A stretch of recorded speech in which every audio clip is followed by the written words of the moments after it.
في هذا البرنامج الهادف الذي تستضيفه جامعة إسطنبول النية والسعي إلى العدالة ومسؤولية الحقيقة.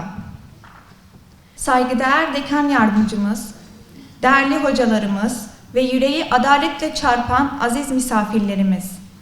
Hepinizi saygı, hürmet ve muhabbetle selamlıyorum. İstanbul Üniversitesi ev sahipliğinde düzenlenen bu anlamlı programa hoş geldiniz, sefalar getirdiniz. Bugün burada yalnızca bir panel gerçekleştirmek üzere değil, aynı zamanda insanlık vicdanını, adalet arayışını ve hakikatin sorumluluğunu yeniden hatırlamak üzere bir araya gelmiş bulunmaktayız. Filistin'de uzun yıllardır süregelen acılar yalnızca bir coğrafyanın meselesi değil, insanlık onurunun ve evrensel değerlerin sınandığı bir imtihandır. İnanıyoruz ki sessizlik zulmü büyütür. Söz ise hakikatin kapısını aralar. Bugün kuracağımız her bir cümle sadece bir bilgi aktarımı değil, aynı zamanda bir sorumluluk çağrısıdır. Bismillahirrahmanirrahim. Seyyid Naib Reis Camiat İstanbul el-Muhtaram. Sayın İstanbul Üniversitesi Rektörümüz, السيدات أعضاء البرلمان التركي، Türkiye Büyük Millet Meclisi kadın üyelerimiz, السادة أعضاء المجلس التشريعي الفلسطيني، Filistin Millet الحضور الكريم كل باسمه ولقبه. ve bütün saygıdeğer misafirlerimiz. Hepiniz hoş geldiniz. إنني باسم منتدى العدالة الدولي لمناهضة الإبادة الجماعية ونيابة عن شركائنا في حملة العدالة الدولية للمرأة الفلسطينية وهم اتحاد المرأة الفلسطينية والشبكة القانونية العالمية لنصرة الشعب الفلسطيني والشبكة الحقوقية لأجل فلسطين ومركز فرابي في جامعة إسطنبول. Filistin Kadınlar Birliği ve Filistin halkını destekleyen Küresel Hukuk Ağı Filistin Hak Ağları adına bu نتقدم بجزيل الشكر والتقدير والعرفان إلى جامعة إسطنبول على استضافته هذه الندوة. Bu sempozyuma ev sahipliği yaptığı için İstanbul Üniversitesi'ne en içten teşekkürlerimizi ve takdirlerimizi sunuyoruz. Farabi Avrasya Çalışmaları Uygulama ve Araştırma Merkezimizin paydaşlarıyla birlikte düzenlediği Gazze'de Savaşın Sessiz Mağdurları, Kadınlar ve Çocuklar adlı panelimize hoş geldiniz diyor. Hepinizi saygı, sevgi ve muhabbetlerimle selamlıyorum. Tabii kadın ve çocuklar savaşın sessiz mağdurları dedik. Sınav haftasında böyle bir etkinlik yaptık. Yoksa 15.000 mevcudu olan bir fakültemiz elbette bu Gazze meselesine bütün dünyada olduğu gibi Türkiye'de de büyük ilgi var. Yani bunu söyleyelim. Ama öğrenci psikolojisidir. Gönülleriyle gelen öğrencilerimiz oldu. Gönülleriyle gelen misafirlerimiz. Bunlar bizim için çok daha değerlidir. Ayaklarınıza taş değmesin. Allah güç kuvvet versin. İnşallah amaçlanan hedefe bu düzenlediğimiz etkinlikte ulaşırız. Tabii en büyük sınav Gazze'de bir insanlık sınavı veriliyor. Bütün dünya bu insanlık sınavından inşallah başarıyla eninde sonunda geçecek ümit varız. Bu etkinliği düzenlememizin asıl nedeni savaşların ölü, yaralı, sakat bırakmakla büyük travmalara yol açtığını gündeme getirip aynı zamanda toprak, su ve hava kirliliğine neden olan insanın yaşam kalitesini düşürmekte ve özellikle de sessiz mağdurlar olarak gördüğümüz kadın ve çocukların Gazze özelinde ne boyutta etkilendiklerini akademik olarak ortaya koymak nedeniyle bu etkinliği düzenledik. Evet, savaşlardan sadece erkekler etkilenmiyorlar. Aynı zamanda kadınlar ve çocuklar da olumsuz olarak etkilenmektedirler. Şurası muhakkak ki Gazze'li kadınlar ve çocuklar kadar acı çeken başka bir toplum bu geçtiğimiz asırda görülmemiştir. Nitekim yaşam alanlarının yok edilmesiyle sağlıksız yaşam koşullarına maruz kalmışlar, zorla tehcirin büyük yükünü çekmişlerdir. 7 Ekim'den bu yana şu ana kadar Gazze'de ölenlerin 76 bine ulaştığını kayıtlarda görüyoruz. 20 bine yakınını da aşağıdaki listelerde inşallah açılışını panelden sonra yapacağız. Orada göreceksiniz. Kayıt altına alınmış. Enkaz altında mı kalmışlar? Kız çocukları açlıktan mı ölmüşler? Belki hepsinin kaydı vardır ama sadece isimlerini göreceksiniz. Etkinliğimiz panel ve sergiden oluşmaktadır. Panelde birbirinden değerli konuklarımız yer alacaktır. Sayın milletvekillerimiz, baro başkanımız, vakıf ve derneklerden gelen temsilcilerle Filistinli esirin eşi ve Sumut filosuna katılan gazeteci aktivist yer almaktadır. Bu arada Gazze'de 7 Ekim'den bu yana ölen kadınların listesini de Şeref Holu'nda şerefle arkadaşlarımız hazırladı, izleyeceğiz, göreceğiz. Bu yüzyılın savaşların ve operasyonların biteceği ve haksızlıkların önleneceği ve savaş hukukuna uymayıp kadın ve çocukları mağdur edenlerden hesap sorulacağı bir yüzyıl olması temennisiyle sözlerime burada son verirken bu panelin düzenlemesinde destek ve katkılarını gördüğümüz rektörlüğümüz ve dekanlığımız başta olmak üzere Uluslararası Soykırıma Karşı Adalet Forumu, Kadın ve Demokrasi Vakfı, Filistin İnsan Hakları Platformu, Türk Arap Derneği, Filistinli Kadınlar ve DODET topluluğuna ve siz hem katılımcı sunum yapan katılımcılarımıza ve hem de dinleyicilerimize hasreten teşekkürlerimi iletiyorum. Bugün bütün dünyada hep birlikte Filistin'de yaşanan soykırıma hayır demek için ve çorbada tuzumuz olsun diye İbrahim'in ateşine su taşıyan karınca misali elimizden geleni yapmak için hep birlikte gayret ediyoruz. Ben sözlerime başlamadan önce Hazreti Hacer validemizin metanetini, sabrını ve mücadelesini, Hazreti Meryem'in teslimiyetini ve adanmışlığını örnek alarak bugün direnişe direnen ve bu anlamda şehit olan kadınlarımızı ve çocuklarımızın ruhuna birer Fatiha diyerek başlamak istiyorum. El Fatiha ma'as-salavat. Tabii bizler Türkiye Cumhuriyeti Devleti olarak bugün devletimizi de temsilen burada sizlerle birlikteyiz. Hukuken yapılan çalışmaları, Türkiye Büyük Millet Meclisi olarak yapmış olduğumuz çalışmaları, Sayın Cumhurbaşkanımızın liderliğinde ve önderliğinde İsrail'de yaşanan soykırıma nasıl karşı durduğumuzu ifade etmek üzere buradayız. Ama tabii benimle birlikte burada bu davaya gönlünü vermiş, bu anlamda çok uzun yıllardır, belki benim yaşımdan daha fazla süredir bu davaya hizmet etmiş, bizim de üstadımız, hukukçu ağabeyimiz, ceza hukukunda özellikle gayret etmiş ve Türkiye'de bu yolda hizmet etmiş bir ağabeyimiz, İstanbul Barosu 2. Başkanımız buradalar. Ve konunun detaylarını ve teferruatlarını ondan daha iyi anlatacak bir kimse ben bu süreç içerisinde olmadığına inanıyorum. Bu anlamda da genel değerlendirmeyi yapıp şu anda özellikle Uluslararası Ceza Mahkemesi'nde devam eden ve hukuki süreçlerle ilgili detayları kendisine bırakmak istiyorum. Ayrıca burada bizlerle olduğu için de kendisine özellikle teşekkür etmek istiyorum. Diğer oturumlarda da hem vekil arkadaşım hem de gazeteci aktivist arkadaşımızla birlikte süreç içerisinde yaşananları yahut Türkiye'nin insani yardım anlamında neler yaptığını ve burada ortaya konan gayreti de fiilen bizatihi sahada yaşayan arkadaşlarımızdan dinlemek de bence bu tecrübelerimizi artırma noktasında önemli bir fayda sağlayacaktır. Genel itibariyle Türkiye'nin bu direnişe katkısı anlamında neler yaptığımızı ve Türkiye Büyük Millet Meclisi özelinde neler yaptığımızı ben kısaca bir değerlendirmek istiyorum. Tabii Türkiye-Filistin ilişkileri güncel gelişmelerden çok daha derin, tarihsel ve köklü bir zemine dayanmakta. Bu ilişki yüzyıllara uzanan bir kültürel, beşeri ve tarihi bağların doğal bir sonucu olarak ortaya çıkmaktadır. Türkiye-Filistin Kuruluş Örgütü ile 1975 yılından itibaren resmi ilişkilerimizi sürdürmüş, 1988 yılında da Filistin Devleti'nin bağımsızlık ilanını ilk tanıyan ülkeler arasında yer almış bulunuyoruz. Türkiye'nin temel yaklaşımı her yerde de Sayın Cumhurbaşkanımızın ifade ettiği üzere çok net ve açıktır. Filistin-İsrail meselesinin çözümü ancak Birleşmiş Milletler parametreleri çerçevesinde iki devletli çözüm temelinde mümkündür. 1967 sınırlarını esas alarak başkenti Doğu Kudüs olan coğrafi bütünlüğe sahip, bağımsız ve egemen bir Filistin devletinin kurulması kalıcı barışın tek yoludur. Her yerde Sayın Cumhurbaşkanımızın da bizlerin de ifade etmiş olduğu üzere temel yaklaşımımız bu şekildedir. 7 Ekim 2023'ten bu yana yaşanan gelişmeler karşısında Cumhurbaşkanımız Sayın Recep Tayyip Erdoğan her platformda açık ve net bir duruş sergilemiştir. İlk açıklamalarında İsrail'in Gazze'ye yönelik saldırılarını orantısız güç kullanımı ve sivil katliam olarak nitelendirmiş, yaşananları açıkça insanlığa karşı suç kapsamında ifade etmiştir.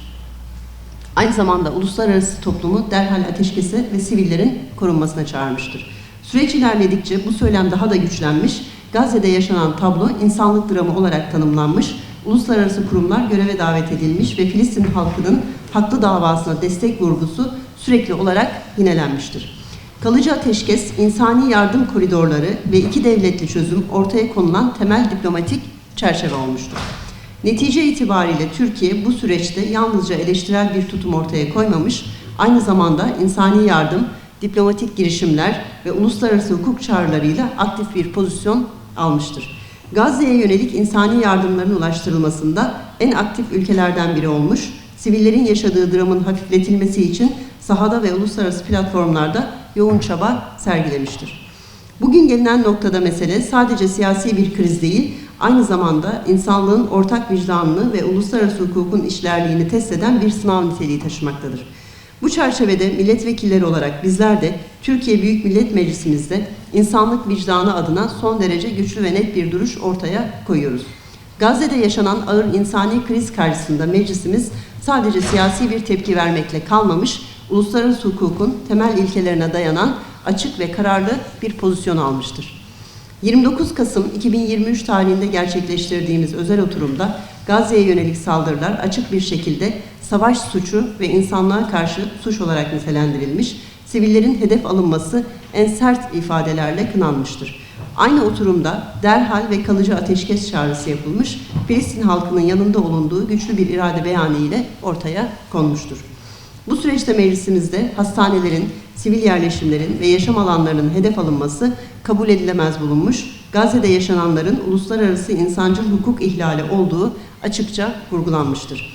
Burada özellikle altı çizilmesi gereken husus şudur: Türkiye Büyük Millet Meclisi, uluslararası hukukun ve insanlık vicdanının kurumsal sesi olarak hareket etmiştir. Biz bunları yaparken işgalci İsrail'in Gazze şeridinde Ekim 2023'te başlattığı saldırılarda 72 binden fazla Filistinli hayatını kaybetmiş, 172 binden fazlası yaralanmıştır. Yaklaşık 2 milyon insan yerinden edilmiştir. Ateşkesin ilan edildiği 19 Ocak 2025'ten sonra dahi saldırılar sürmüş, yüzlerce insan daha yaşamını yitirmiş, binlercesi yaralanmıştır. Bu soykırımda hayatını kaybedenlerin büyük çoğunluğu kadınlar, çocuklar ve yaşlılardır. 21 binden fazla çocuk öldürülmüş, 10 binlercesi yaralanmış, binlercesi kalıcı sakatlık ve uzuv kaybı yaşamıştır. 12 binden fazla kadın hayatını kaybetmiş, yüz binlerce insan İsrail'in haksız idam kararının gölgesinde zindanlarda ölümü beklemektedir. Yıkılmış binaların enkazları altında kalan hala binlerce cesedin olduğu düşünülecek olursa bu sayıların çok fazla olacağı hepimizce malumdur. Bugün kanlı katliamın altında imzası olan soykırımcı hukuk dinlemez, hukuk tanımaz, işgalci İsrail tüm bunları dünyanın gözleri önünde tüm uluslararası insancıl hukuk başta olmak üzere uluslararası hukuk kurallarının sözleşmeleri yok sayarak gerçekleştirmiştir. Bu kapsamda ileri sürülen başlıca ihlal başlıklarını şu şekilde özetleyebiliriz. İlk olarak Cenevre Sözleşmelerinin ihlali söz konusudur. Sivillerin hedef alınması, orantısız askeri güç kullanımı, sivil altyapının tahrip edilmesi ve zorla yerinden etme uygulamaları bu kapsamda değerlendirilmektedir. İkinci olarak ayrım gözetme ve orantılılık ilkesi ihlali. Uluslararası insancıl hukukun temel ilkeleri olan ayrım gözetme ve orantılılık kurallarına uyulmadığı, yoğun bombardıman sonucu sivillerin benzeri görülmemiş ölçekte zarar gördüğü çeşitli insan hakları raporlarında yer almaktadır. Üçüncü olarak soykırım sözleşmesi kapsamındaki ihlaller. İsrail hakkında Uluslararası Adalet Divanı nezdinde 2023 yılı sonunda dava açılmıştır. Mahkeme soykırım riskinin makul ölçüde mümkün olduğuna işaret ederek geçici tedbir kararlarıyla önleyici yükümlülüklerin hatırlatılmasına hükmetmiştir. Allah'ın selamı, rahmeti, bereketi üzerinize olsun. Esselamu Aleyküm ve Rahmetullah ve Berekatühü. Kardeşimin söyledikleri benim bir basın açıklamamdan bazı cümlelerdi ama kanaatimce bir müjde de ifade edeyim. O basın açıklamasında bir cümle daha vardı. Bunu müjde olarak algılayabiliriz. Aslında İsrail kendi geleceğini bombalıyor. İnsanlık vicdanında şu anda mahkum oldu. Uluslararası Ceza Mahkemesi'nin bu soruşturmanın başındaki savcısına bu kanaatimi belirtmiştim. Onu da sizlere ifade edeceğim. Ama müsaadenizle ben bir soruyla başlamak istiyorum. Ama o soruyu ifade etmeden önce bu toplantıyı düzenleyen, emeği geçen üniversitemize, derneklerimize, vakıflarımıza teşekkür ediyorum. Eşref Bey'e teşekkür ediyorum. Mustafa Bey'e teşekkür ediyorum. Çünkü bunlar tarihi birer adımdır. Yani bugün değerini anlamasak bile ileride bunların ciddi adımlar olduğunu göreceğiz. Kanaatimce şu soruyu sormamız gerekiyor. Gazze'de yaşanan bir savaş mıdır? Ben bir hukukçuyum ve dünyadaki hukuk sistemlerini felsefi arka planlarıyla anlamaya çalışan, onları da okuyan, merak eden bir hukukçuyum. Bu noktadan hareketle size çok rahatlıkla şunu söyleyebilirim. Gazze'de yaşanan kesinlikle bir savaş değildir. En azından şu iki nedenle bir savaş değildir. Savaş, devletler arasında yaşanan bir çatışmadır. İsrail şu anda maalesef bir devlettir ve onun saldırdığı Gazze bir devlet değildir. Bir ordusu yoktur. Peki nedir Gazze sorusuna vereceğimiz cevap hem insani olarak hem de uluslararası hukuka göre kendisini savunmaya çalışan, ülkesini ve hayat hakkını savunmaya çalışan bir halktır, bir topluluktur. İşte bir devlet bir halka saldırıyor. Bu saldırı bu nedenle, yani iki devlet karşılıklı çatışan iki devlet olmadığı için bu bir savaş değildir. İkincisi de biraz önce değerli vekilim Rabia kardeşimin ifade ettiği gibi uluslararası hukuka uygunluğuna baktığımız zaman da bu bir savaş değildir. Çünkü savaşın da bir hukuku ve bir ahlakı vardır ama bu hukuka ve ahlaka İsrail'in asla riayet etmediğini görüyoruz. Nedir? Mesela kabaca ifade edecek olursak, herkesin anlayabileceği dilde ifade edecek olursak, savaşta sivillere saldırılmaz, mabetlere saldırılmaz, sivil hedeflere saldırılmaz. Ama biz bütün bunların yapıldığını görüyoruz. Dolayısıyla bunu bir savaş olarak tanımlamak bir hatadır. Bu bir halka yapılan soykırımdır, yok etme saldırısıdır. Önce bunu tespit etmemiz gerekiyor. Şimdi ben 2013 yılında Gazze'ye gitmiştim. Tabii ki burada Gazze'li dostlarımız var. Onlar daha yakından biliyorlar, yaşıyorlar bütün ayrıntısını. Ama Gazze'yi şu şekilde ifade etmemiz mümkün. Kendi topraklarında mülteci haline getirilmiş ki Filistin'in tamamı böyledir. Kendi topraklarında mülteci haline getirilmiş insanlardır. Bir defa hukukun ihlali buradan başlıyor. Yani İsrail'in işgaliyle başlıyor. Bir sunum vardı, onu yansıttılar mı diye arkaya baktım. Tamam, önemli değil. Dolayısıyla bu tespitleri yaptıktan sonra şunu da ifade etmek isterim. Ondan sonra baromuzun yaptığı faaliyetlere kısaca değineceğim. Bu aslında yalnızca Gazze'lilerin, Filistinlilerin muhatap olduğu bir tehlike değildir. İran saldırıları bize göstermiştir ki artık bütün insanlık İsrail'in başını çektiği, Amerika Birleşik Devletleri'nin destek verdiği sapkın bir ideolojinin askeri güçle bütün insanlığı tehlike altına almasıdır. Yani bu tehlike yalnızca Gazze'liler için, yalnızca Filistinliler için değil, bütün insanlık için tehlikedir. Yani Gazze'li çocukları öldüren, İran saldırısında Minab'da 168 kız çocuğunu öldüren bir saldırganın, bir zihniyetin Almanlara saldırmayacağı, İtalyanlara saldırmayacağı, Japonlara saldırmayacağı, Çinlilere saldırmayacağı, onları katletmeyeceği söylenebilir mi? Geçtiğimiz günlerde iki akademisyen arkadaşımız baromuzu ziyarete gelmişlerdi. Onların söylediği bir şey doğrusu kanımı dondurdu. Bunu sizlerle paylaşmak isterim. Şunu söyledi, başkanım dedi, bu İran'da Minab'da 168 kız çocuğuna yapılan saldırıyı siz bir yanlışlıkla bir okulun vurulması olarak mı değerlendiriyorsunuz? Evet dedim, ben öyle değerlendiriyorum. Hayır dedi. Peki siz nasıl değerlendiriyorsunuz dedim. Dedi ki bu onların inançlarına göre bakire kız çocuklarını tanrılarına adak olarak, sunak olarak sunmasından ibaret bir eylemdir. Eğer böyleyse o zaman benim bu söylediğim tehlike, yani bütün insanlık için olan tehlike bir kez daha yüzünü göstermiş oluyor.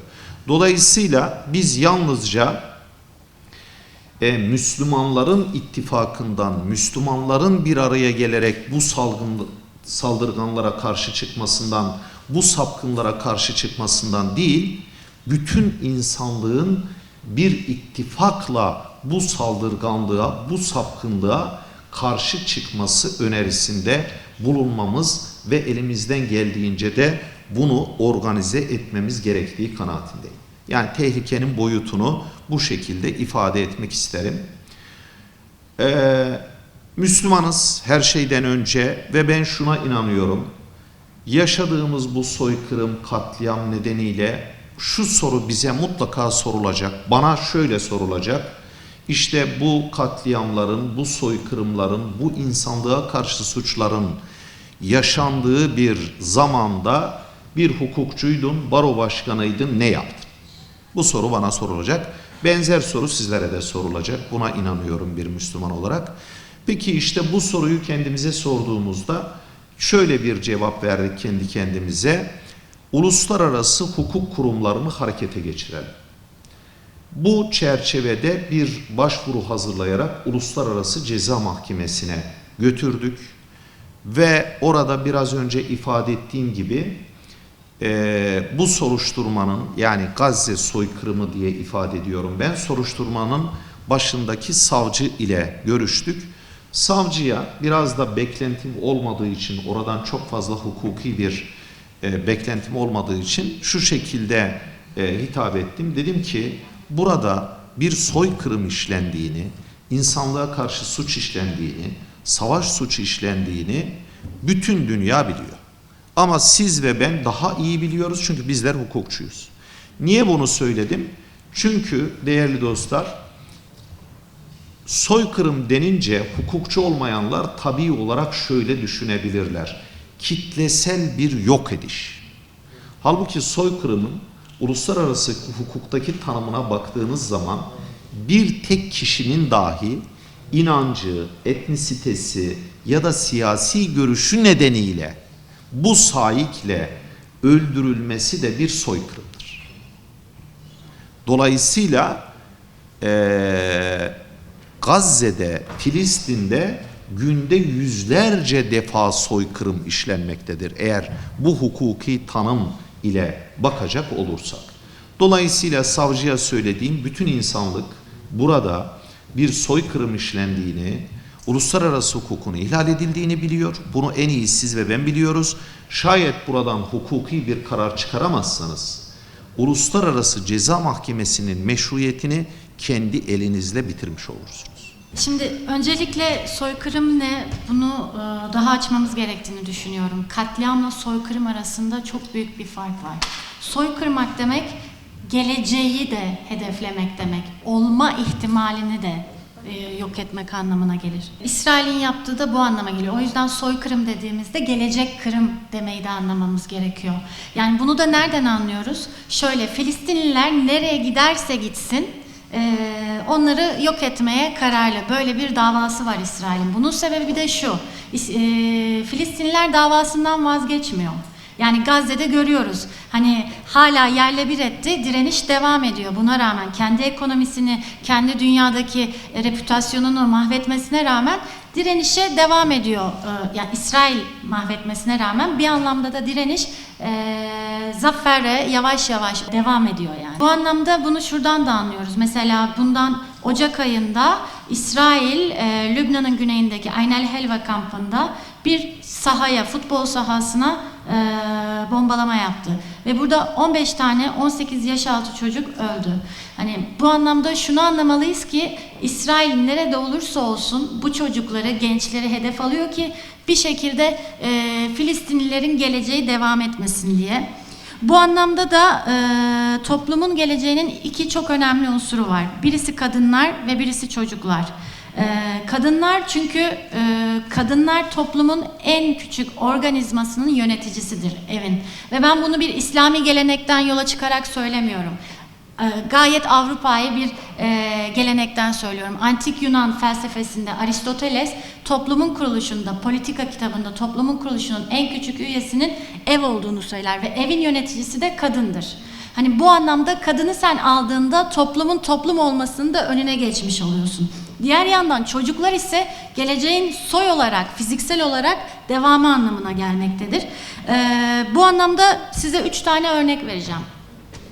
Jumana Arafa, bilmiyorum duydunuz mu? Eczacı ve doktor. Hatta şöyle bir eşinin bilirsiniz 2 tane çocuk kimliğini gösteriyordu, böyle bir video vardı. 4 gün önce doğmuş çocuklarıyla birlikte öldürüldü Deir el-Belah'ta. Jumana Arafa, Deir el-Belah bölgesinde, Gazze'nin Deir el-Belah bölgesinde bilinen, tanınan, sevilen bir kadın figürüydü. Yani savaştan dolayı artık kadınlar çöktüğü için onlara psikolojik destekte bulunan bir figürdü. Ve nasıl öldürdü İsrail onu biliyor musunuz? Bulunduğu binayı bombalayıp toplu bir katliam yapmadı. Tamamıyla hedefi alarak, bulunduğu dairede bulunduğu odayı hedef alarak Jumana Arafa'yı öldürdü. Bunun haricinde yine İsrail biliyorsunuz ki toplu olarak insanları kurşun yağmuruna tuttuğu görüntüler gördük. Mesela insanlar su kuyruğundayken ya da yemek ya da gıda yardımı almaya çalışırken İsrail'in onları sniperlarla vurmuştu. Ve BBC bunun üzerine bir araştırma yaptı. 160 tane vakayı aldı, çocuk vakasının, ve bu çocukların 95'i çocuğu başından ya da göğsünden öldürmek üzere vurulmuş. Ve bu çocukların bu 95'i de 12 yaşın altında olan çocuklar. Son örneğimi veriyorum. İsrail'in 7 Ekim'den sonra ilk ayda yaptığı saldırılardan biri tüp bebek kliniğiydi. 4000 embriyo öldürüldü. Bakın, yani ilk vurmak istediği şeyler tüneller ya da Hamas vesaire değil. Neden 4000 embriyoyu ilk ayda stratejik olarak kafasına koydu da öldürdü? Hamas mıydı? Çünkü geleceğiydi, bir olma ihtimalini bile öldürmek istiyor İsrail. Bu yüzden biz buna soykırım diyoruz. Yani sadece herhangi bir katliam oluyor, insan hakları vesaire değil. Bunun detaylarıyla İsrail düşünerek geleceğini yok etmek istiyor Filistinlilerin. Bu anlamda şöyle de devam etmemiz gerekiyor. Bu içeride olan dramlar. Bir de şöyle bir şey var. Dışarıda, batıda Netanyahu'nun ve İsrail'in propagandasıyla Gazze'li kadına olan bir bakış açısı var. Size şöyle söyleyeyim. Netanyahu'nun bir konuşmasında şunu söylüyor. Gazze'deki kadınlar nedir biliyor musunuz? Onlar birer mal. Hiçbir şey. Hiçbir hakları yok. Gazze'li kadınlar bize çağrı yapıyor. Gelin bizi özgürleştirin diye. Aslında bu şu anlama geliyor. Beyaz kurtarıcılık. Bunu ilk defa mı duyuyoruz? Bunu Irak'ta da gördük. Bunu Afganistan'da da gördük. Kadını kurtarma amacıyla kadını öldürme. Şu an hala Avrupa'da görüyoruz. İslamofobi dolayısıyla kadınlar başörtüsünden özgürleştirme, sizi kurtaralım diyerek aynı şeye maruz kalmıyor mu? Hani bu bir anlamda Siyonizmin de işte aslında bir emperyalizmin parçası olduğu, birbirinden farklı olarak okunamayacağı anlamına da geliyor. Ama ne yaptı İsrail? Bu kadar işte feminist Netanyahu ve feminist İsrail hükümeti kadınları öldürdü. Büyük ihtimalle şey diyorlar, %70'i kadın ve çocuk ölenlerin. Onun haricinde okulları yerle bir etti. Kadınların eğitim alabileceği. İş yerlerini yerle bir etti. Çocuklardan bahsetmek istiyorum. Şu anda kadını biraz daha bireysel bir yönden aldık ama kadın aynı zamanda bir annedir. Yani anne potansiyeli olma ihtimali olan da bir insandır. Bundan 2024 yılındaydı. Bir tane doktor arkadaşım var. İnsani kriz bölgelerine giderek orada doktorluk yapıyor ve arkadaşım dediğim 50 yaşında biri. Ve en son Gazze'ye gittiğinde konuşmuştuk durum nasıldı diye. Ben onun size söylediklerini direkt aktarmak istiyorum. 2024 Mart ayında konuşmuştuk. Kendisi Zuheyla'na, Rafah ve Beit Lahya'da öncesinde görev yapmıştı. 25 yılı aşkın süredir insani tıp dediğimiz alanda çalışıyorum. Ama ilk kez bombalanan ve kaçamayan insanları görüyorum. Bu bir felaket. Kendisi jinekolog bu arada. Gerçek bir felaket. İnsanlar üzgün, evet, ama onları mutlu eden tek şey bir doğum. Çünkü bir doğum her zaman umut taşır. Fakat Gazze'de her doğumla birlikte iki büyük sorun ortaya çıkıyor. Bebek için süt ve bebeğin yıkanamaması. Ama su yok. Her zaman yeni sorunlarla karşı karşıyayız. Atık suları ve insanların, özellikle annelerin yaşadığı koşulları anlatmaya bile gerek yok. Bunu hayal etmek çok zor. 5 aydır sürüyor ve hala bitmiyor. Rafah'taki hastanede çalıştım. Burası artık yaklaşık 1.400.000 Filistinlinin sıkışıp kaldığı bir şehir. Oysa daha önce nüfusu sadece 250.000'di. Eskiden günde 15-20 doğum yapılırdı. Şimdi bu sayı 60 ila 80 arasında. Günde 3 sezaryen yapılırken artık 15'ten 30'a kadar çıkıyor. Üstelik çoğu acil durum sezaryanı. İş yükü inanılmaz arttı. Bu yüzden kadınlar hastanede kalamıyor. Normal doğumdan 3-6 saat sonra, sezaryandan ise 24 saat sonra taburcu edilmek zorundalar. Bu birçok ülkede mümkün değil yani zaten. Bu kadınların hepsi yorgun. 7 Ekim'den bu yana düzenli sağlık takibi görmediler. Çoğu yetersiz besleniyor, anemik. Hemoglobin seviyeleri en fazla 10 civarında. Bu yüzden sezaryenleri mümkün olduğunca hızlı, yaklaşık 20 dakikada yapmaya çalışıyoruz ki kan kaybı az olsun. Ekipler sürekli çalışıyor çünkü içeride bekleyen başka hastalar var. Ölümler de oldu ama gördüklerimiz sadece bir kısmı. Evlerinde ölenler var, öldürülen anneler var. Daha sonra cesetleri bulunan bebekler var. Bu savaşta anlatılması çok zor hikayeler yaşanıyor. Kendisi bir insani kriz bölgelerinde çalışan doktor. Daha önce Afrika'da, Orta Doğu bölgelerinde de çalıştı. 24 saat sonra yeni doğan bebekleriyle birlikte anneler çadıra dönmek zorunda kalıyor. Ve birçoğu hipotermiden hayatını doğum yaptıktan sonra kaybediyor. Sütleri yok, sütleri yetersiz beslendikleri için gelmiyor. Bu yüzdendir ki birçok yeni doğan bebek de açlıktan, yetersiz beslenmeden ölüyor. Savaşta bir kadın her şeyini kaybeder. Evini, mahremiyetini, kıyafetini, çocuklarını kaybedebilir. Eşini, babasını kaybedebilir. Son derece kırılgan hale gelebilir. Ama aynı zamanda kadındır erkeğe yaşama gücünü veren, yiyecek bulmaya gitme gücünü, hatta savaşanlar için savaşma gücünü veren de odur. Yani kadın her toplumun merkezindedir. Ve bugün bu savaşta bilerek, sistematik olarak kadın kırılıyor. Kadını kırmaya yönelik bir politika var. Kadınları öldürmek, evlerini yok etmek, çocuklarını öldürmek ve onları yerlerinden etmek. Kadınları öldürmek, kadınları kırmak bir toplumun kalbini hedef almak demektir diye söyledi bana Zuheyla. Bunun haricinde fiziksel bir ölüm olarak düşünmememiz lazım.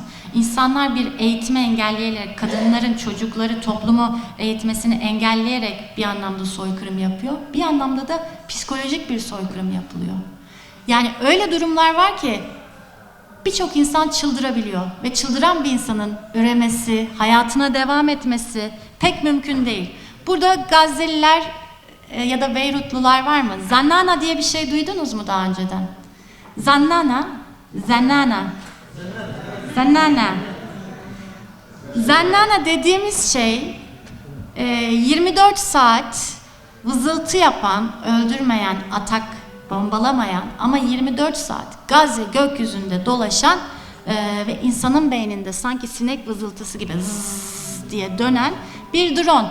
Bunu bir izleme, sürveyans olarak yapıyorlar. Bir de Gazze'leri delirtmek için. Çünkü 24 saat düşünün, nereye uyumaya çalışıyorsun, kalkmaya çalışıyorsun ve bu drone sesiyle yaşamak zorundasın. Hepimizin yapacağı bir şey vara inandık. Ve 5 ay önce sadaka taşıyla beraber ben Kahire'ye gittim. Gazze'li kardeşlerimi gördüm. Gördüğüm şey çok acıydı.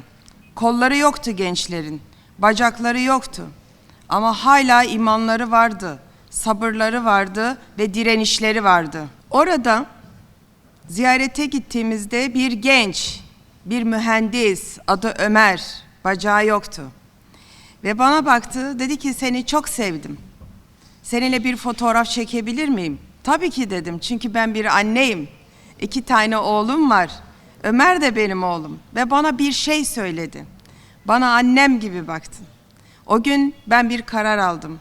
O zaman ben bugünden sonra Ömer'in annesiyim ve kopan ayağını yerine getirmek bir annenin görevidir dedim. Ve Ömer'le beraber bir ampute kampanyamız başladı.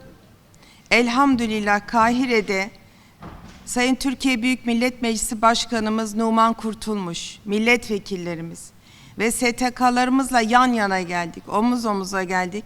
Ve oradaki kardeşlerimizin hepsine elhamdülillah kol olmaya, bacak olmaya çalıştık. Ve sonrasında bir karar daha aldık. Bu böyle bitmezdi. Bir Gazze'li kadın benim hayatımı, anneliğimi değiştirdi. Söylediği şey şuydu, 2 ayağı kopmuştu. Evladı şehit olmuş, eşi şehit olmuş.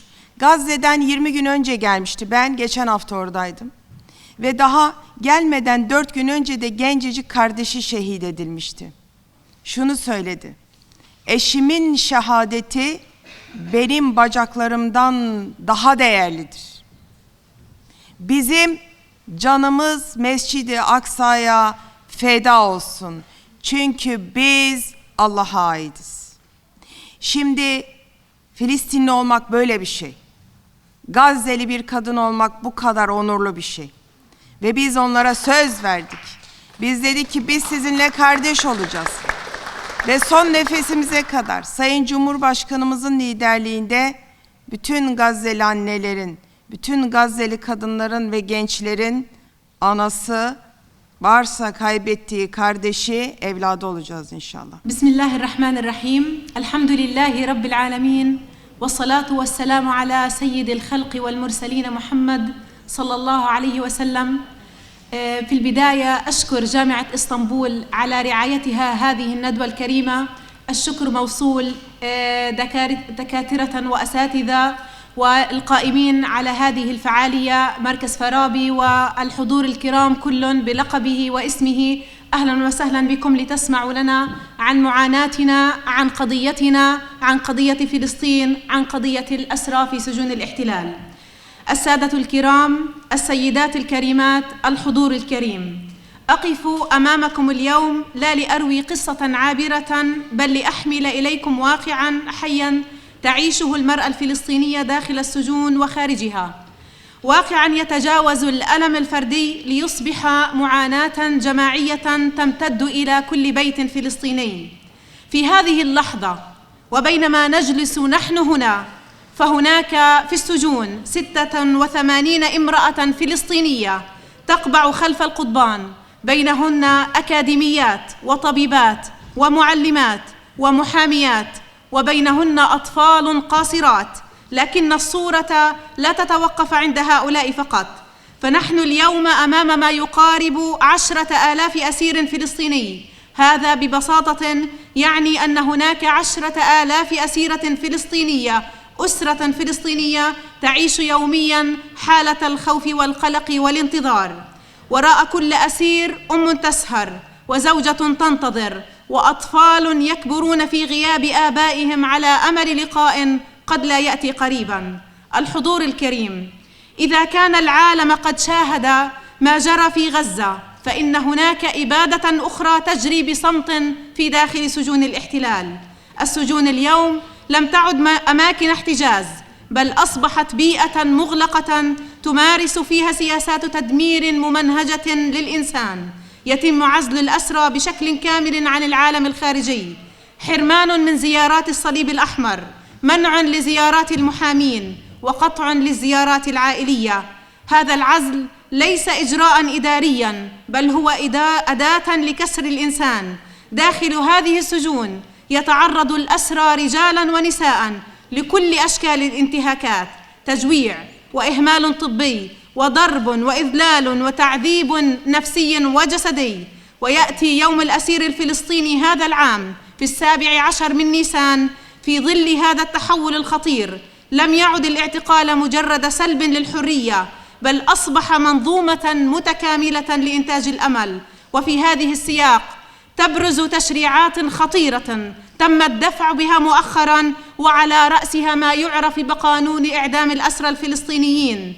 لقد تم طرح هذا القانون داخل الكنيسة الإسرائيلي في أجواء تعكس استخفافاً خطيراً بالقيم الإنسانية، حيث جرى التعامل معه كإنجاز سياسي وسط مظاهر احتفاء وتصريحات علنية تتباهى بإمكانية تحويله إلى أداة قانونية لإنهاء حياة الأسرى. محمد وعلى آله وصحبه أجمعين. بداية أشكر جامعة اسطنبول حقيقة على قبول هذا التعاون المشترك، وحقيقة كما قالت قبل قليل البرلمانية التركية الأستاذة يلدز جزاها الله خيرا، أن كل ما كنا يعني واحد، كل ما كانت الأمور والتحرير أقرب بإذن الله عز وجل.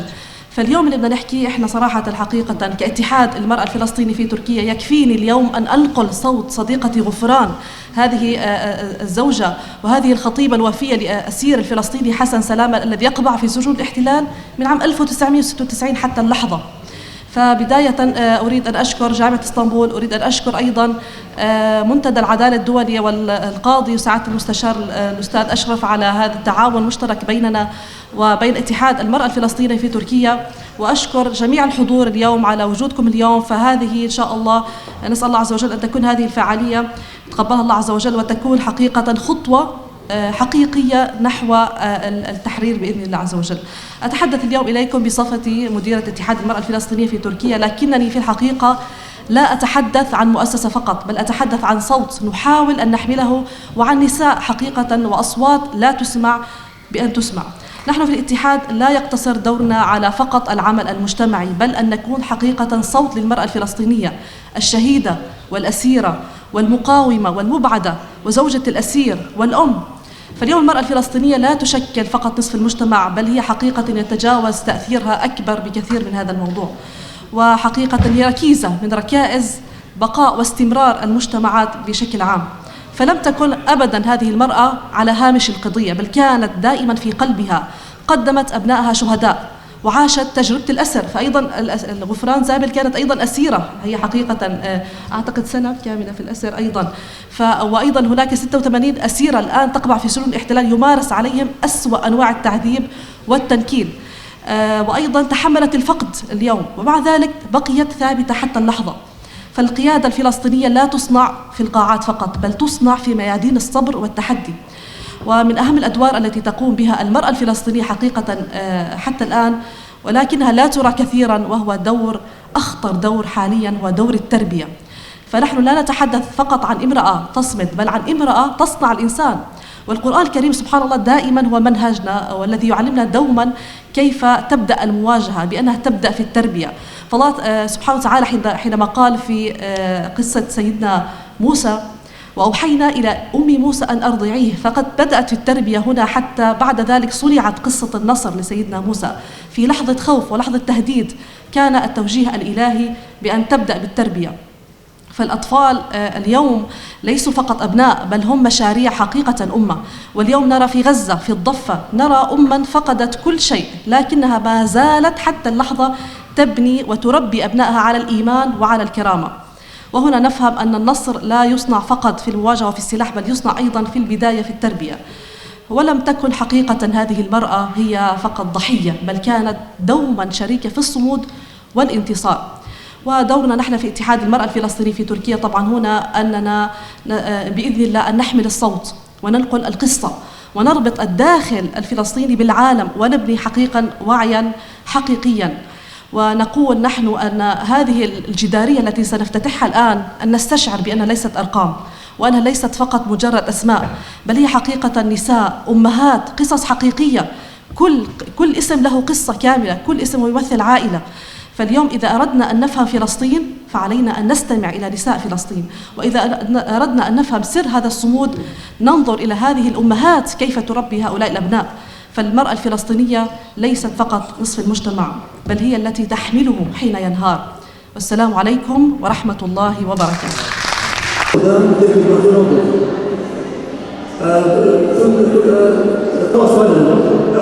الأطفال ليسوا رجالا، هؤلاء صغار. جميعا على حضوركم ومشاركتكم هذه الفعالية. آمين. وسلام على المرسلين والحمد لله رب العالمين.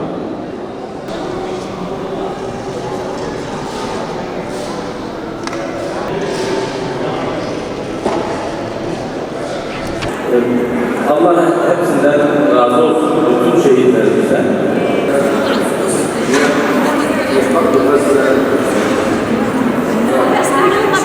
هناك عدالة فلسطينية في العالم طالما بقيت المرأة الفلسطينية استثناء من الحماية والدفاع. اليوم نحن نطلب السعادة والعدالة في المحاسبة، لابد من المحاسبة والمعرفة، حيث تستهدف الأمهات في بيوتهن. العدالة تبدأ وقف آلة القتل.